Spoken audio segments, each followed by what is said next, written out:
Before we get started, there will be spoilers for the 1000-Year Blood War arc of Bleach in the video to come. Once again, we're back with another edition of our Klub Outside Q&A Round-up series. As always, Kubo takes and answers a variety of questions directly from fans over on his personal Q&A platform, and then we try to dissect those answers right here on the channel and see if there's anything of value to be found. A lot of the time, Kubo's comments are a mix of light-hearted chatter and fluff, but sometimes we are given real, genuine insight into the story and world of Bleach that, for whatever reason, wasn't found in the original material. And as always, I'm not looking at every single answer he's ever given, nor even necessarily looking at them in any kind of chronological order. Mostly I'm trying to curate the answers that I find to be interesting and that I think will bring you the most value. And so, speaking of which, this time the questions revolve around the topics of Mugetsu, a potential crossover between Bleach and Burn the Witch, Byakuya and Yoruichi's relationship, and more. A huge thank you, as always, goes out to M Shadows for providing the translations to the questions and answers. There is a link in the description down below to where you too can find them, so make sure to go and check them out. Right, on with the latest roundup. We'll begin with the topic of Mugetsu, and what this ultimate power really is. And before we get started on the video, consider hitting subscribe if you haven't done already. It really does help the channel out, and it would go a very long way, and of course be greatly appreciated. So, up first, we've got a pretty interesting topic, I think. Mugetsu, Ichigo's ultimate technique, the all-powerful slash that he uses to defeat Aizen during their final battle in the Deicide arc. A single swipe that blankets the battlefield in a suffocating curtain of darkness, that of a moonless sky. Of course, Mugetsu comes about as a result of Ichigo learning and then activating the final Getsuga Tensho, an ability that effectively transforms his body into Getsuga itself, and from there he's then capable of using Mugetsu, which seems to ultimately bring the transformation to a close. There's been a lot of discussion surrounding both Mugetsu and the wider final Getsuga Tensho technique for years now, with some of that discussion being aimed not at Ichigo, but at his father, Isshin. For not only was Isshin the one to reveal the existence of the final Getsuga Tensho in the first place, but during Ichigo's training in the Dangai, Isshin alludes to the fact that he too has at least attempted to learn the secret of the ability from his own Zanpakuto, Engetsu, in the past, saying to Ichigo that, and I quote, "Zangetsu will be merciless this time. My Engetsu was the same way. They don't want to teach us this technique, and you'll know why soon enough." By the sounds of that critical line, Isshin was successful in learning the technique, or at the very least he discovered the truth behind it, that using it will cause him to lose his Shinigami powers, hence why he knows the reason behind their Zanpakuto not wanting them to learn it, not wanting to teach them this power. The problem with this line of dialogue is that it's so important to the lore of Isshin's character, but it is never expanded upon, because Ichigo is currently deep within his inner world when Isshin says it. We don't know if Isshin actually succeeded in learning the final Getsuga Tensho at all. Maybe he backed off when he discovered the ability's true nature, or maybe he did learn it, but has never used it. Why was he trying to learn something so drastic in the first place, and from whom did Isshin himself hear about the final Getsuga Tensho if his Zanpakuto didn't want him to know about it? What frustrates me the most about this subplot is that it could have easily been resolved. Many of us speculated for years that the reason Isshin lost his Shinigami powers 20 years ago was because he used the final Getsuga Tensho against some all-powerful enemy, thereby losing his powers. I mean, it makes total sense. There were even some theories floating around that perhaps he handed off some portion of his power to Ginjo beforehand, hence their obtuse connection at the start of the Lost Agent arc that, again, went absolutely nowhere. But ultimately, none of that is what happened. None of it is even close to what happened. The reality is completely different, and had absolutely nothing to do with the final Getsuga Tensho whatsoever, leaving that plot thread hanging forevermore. However, one reader asked Kubo an interesting question regarding Mugetsu itself and in relation to both Ichigo and Isshin, which gives us at least a little more insight into things, which reads as follows. Is Mugetsu supposed to be a unique, ultimate technique exclusive to Engetsu and Zangetsu? Or is it a technique that all Shinigami can use in exchange for their Shinigami powers? If that's the case, is it correct to assume that because Ichigo himself is very strong, once he obtained the technique, it became an ultimate attack capable of overwhelming Aizen? So this is intriguing, and I too used to speculate that every Shinigami could acquire some kind of ultimate ability like the final Getsuga Tensho, not Mugetsu specifically, but some transcended form of a sort where they become one with their Zanpakuto in the way Ichigo did, quite literally. In fact, I even drew a bunch of fan art for a few of them way back in the day. And in a sense, this is kind of what Bleach Brave Souls did with the Beyond Bankai forms. Though when it comes to this particular question at hand, I can't help but feel like there are maybe some crossed wires in the logic here. I almost wonder if when this reader asks if it's a technique all Shinigami can use in exchange for their powers, they maybe mean the final Getsuga Tensho, or an equivalent of, as opposed to specifically Mugetsu itself. But also, perhaps not, because they then note that Mugetsu was only as powerful as it was because it was Ichigo using it.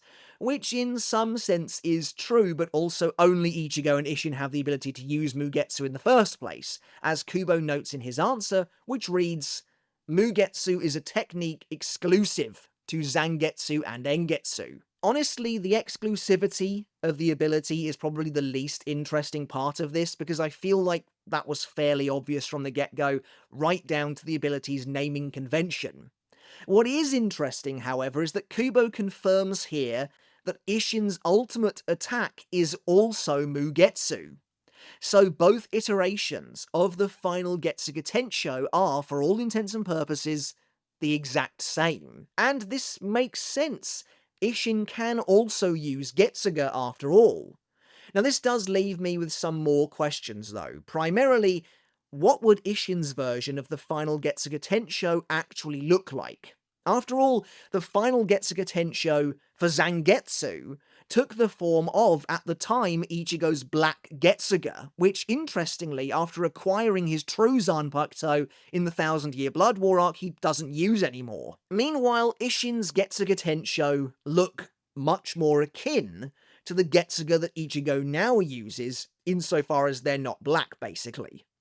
But considering Engetsu's Shikai envelops the blade in fire, I have to assume that there might be a connection to fire somewhere in Isshin's version of the technique. It's weird though, because Final Getsuga Tensho would imply it is an evolution of Getsuga specifically, and so Isshin would also have to become Getsuga too, once activated, and there are two versions of what that means for this character.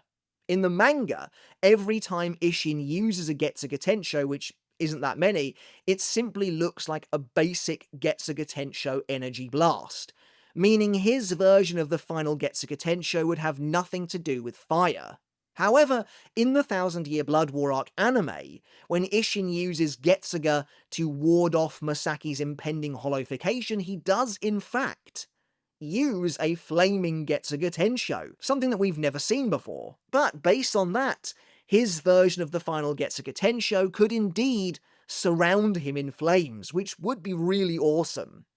And so, what would that mean for Isshin's version of Mugetsu itself? Because the fact that Isshin can use Mugetsu specifically is weirder to me than him being able to use the final Getsuga Tensho. Mugetsu means moonless sky, hence why it was perfect for the attack that Ichigo used.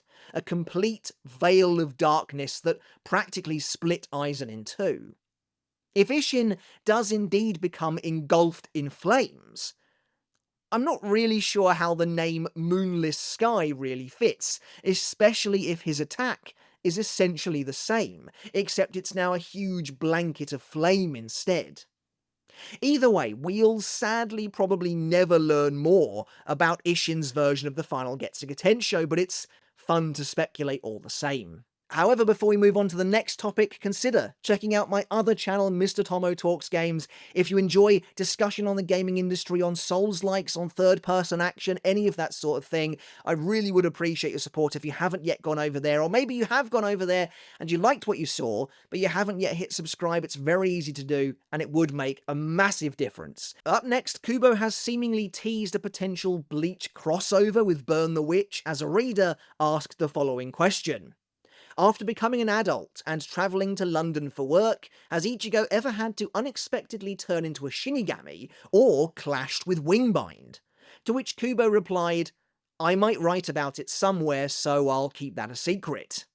Now I know, we get a lot of answers like this, let's just throw it on the pile, though it's been a while since Kubo so explicitly teased something he may work on in the future. But to be totally honest, the man has a lot of projects underway right now, from the Thousand Year Blood War arc anime, to Burn the Witch manga season 2, where on earth is that, I have no idea, to of course a potential Hell arc as well. There's a lot going on for him. So I don't want to say the chances of anything coming of this seemingly offhanded comment are zero, but it doesn't seem like it would be a huge priority for him right now. That being said, there's a lot of potential, I think, for something really fun here, and it's not like the two worlds aren't explicitly connected already. Not only that, but I believe it was revealed in another relatively recent Klub Outside answer that Ichigo studied English in the UK on his path to becoming a translator. So it's possible that he's already met and interacted with the Burn the Witch cast, or some element of it anyway. But what form could a Bleach and Burn the Witch crossover actually take? Well, the person asking the question has a couple of good ideas, actually. The simplest being Ichigo is forced to have to turn into a Shinigami unexpectedly to deal with some problems in reverse London. Probably something that spills over into front London. But I also like the idea of Ichigo clashing with Wingbind and their way of doing things.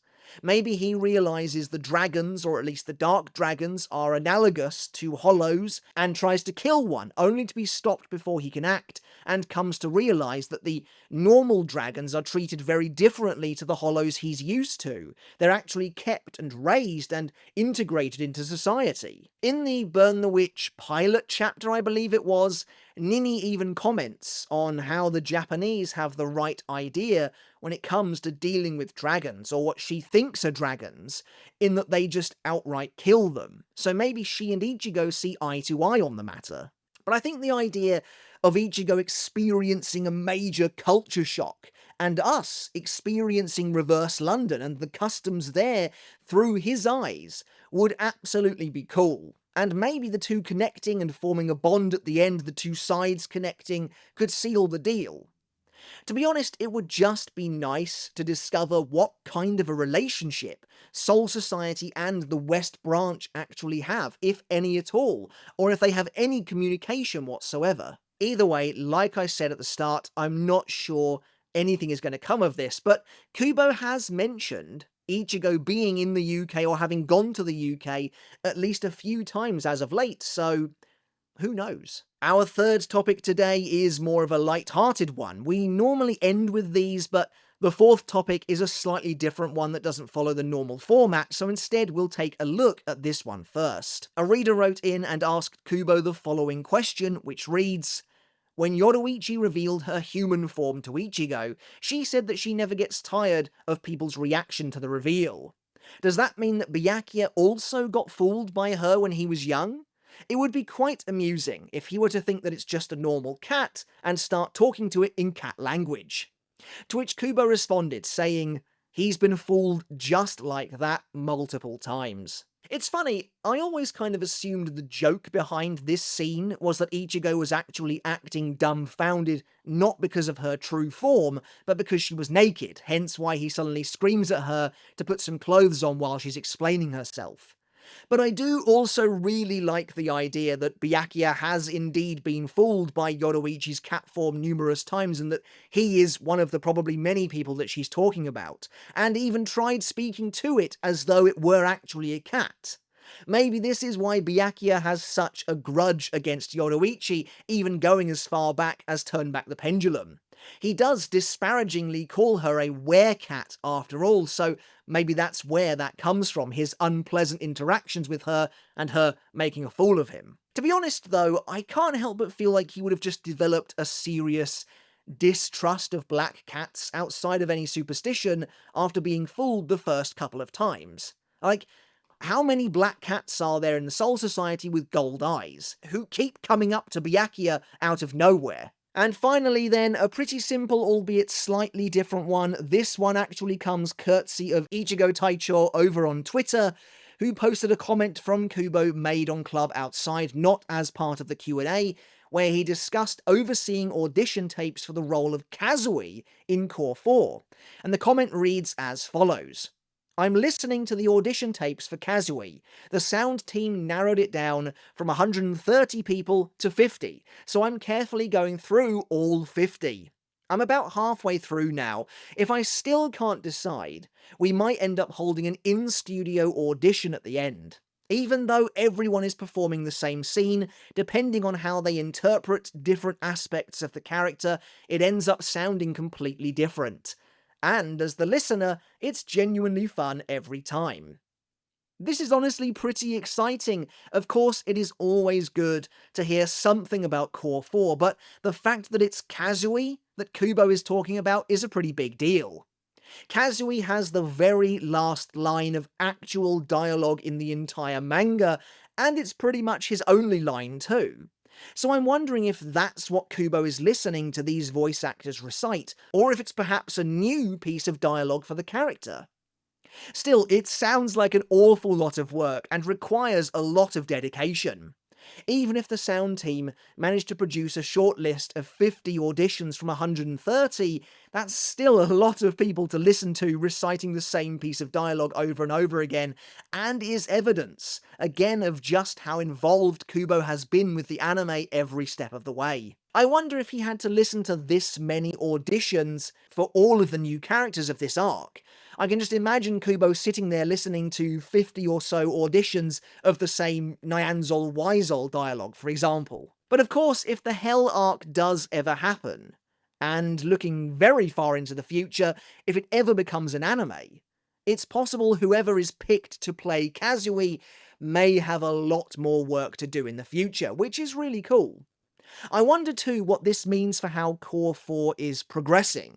Since Kazui's speaking appearance marks the very final scene of the series, could they be nearly done? Anyway, that's it for today's video, guys. A somewhat shorter installment of the roundup this time. To be honest, there isn't that much that's really interesting coming out of Klub Outside at the moment, so I am trying to cherry pick what I do think are the most valuable of the topics, plus of course some funnier, light-hearted ones as well to break things up a bit. As always, though, I really do hope you enjoyed the video today and got some value out of it as well. Let me know which of the topics you found to be the most interesting this time round. Was it the topic about Mugetsu, or maybe a potential crossover in the future between Bleach and Burn the Witch? Regardless, I'd love to hear all of your thoughts down in the comments below. Thank you so very much for watching. Consider hitting subscribe if you haven't done already. Make sure to check out my other channel, Mr. Tomo Talks Games.